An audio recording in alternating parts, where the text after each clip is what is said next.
ஒரு அழகான வண்ணமயமான காட்டில் ஒரு மாய கண்ணாடி இருந்தது. அது சாதாரண கண்ணாடி இல்லை. அதன் முன்னாடி நின்னு யாராவது பொய் சொன்னா உடனே அவர்களின் மூக்கு பொடலங்காய் மாதிரி பெருசாகிவிடும். அந்த காட்டுல இருக்கிற மிருகங்களுக்கு இந்த ரகசியம் எல்லாருக்கும் தெரியும். அதனால யாரும் பொய் சொல்ல துணியவே மாட்டாங்க. அந்த காட்டுல சின்னோன்னு ஒரு குட்டி முயல் இருந்தது. சின்னு ரொம்ப சுறுசுறுப்பானது. ஆனா ஒரு கெட்ட பழக்கம் இருந்தது, பொறாமை.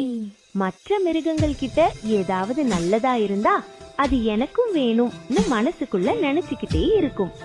ஒரு நாள் சின்னுவின் நண்பன் அனில் ஒரு அழகான நீல நிற கல்ல கண்டுபிடிச்சது. அது சூரிய ஒளியில மின்னி மின்னி ஜொலிச்சது. அனில் சந்தோஷமா இதை என் பையில பாதுகாப்பா வச்சுக்கிறேன்னு சொன்னது. அத பார்த்த சின்னுவுக்கு கண்ணே பத்திக்குச்சு. அந்த கல் எனக்கு கிடைக்கணும்னு சின்ன மனசுக்குள்ள முடிவு பண்ணிட்டான்.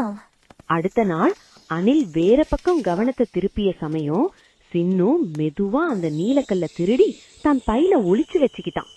சிறிது நேரத்துல அனில் அழ ஆரம்பிச்சது. என் கல் காணாம போயிடுச்சேன்னு. எல்லா மிருகங்களும் சேர்ந்து தேட ஆரம்பிச்சாங்க. அப்போ யாரோ கேட்டாங்க, சின்னு நீ இந்த கல்ல பாத்தியா? சின்னு கொஞ்சம் கூட யோசிக்காம எனக்கு தெரியாதுன்னு போய் சொன்னான். அந்த நொடியிலேயே காட்டுக்குள்ள இருந்த மாய கண்ணாடி மின்ன ஆரம்பிச்சது. அவ்வளவுதான். சின்னு சாப்பிட்டுக்கிட்டு இருந்த ஒரு ஆப்பிள் திடீர்னு பேச ஆரம்பிச்சது.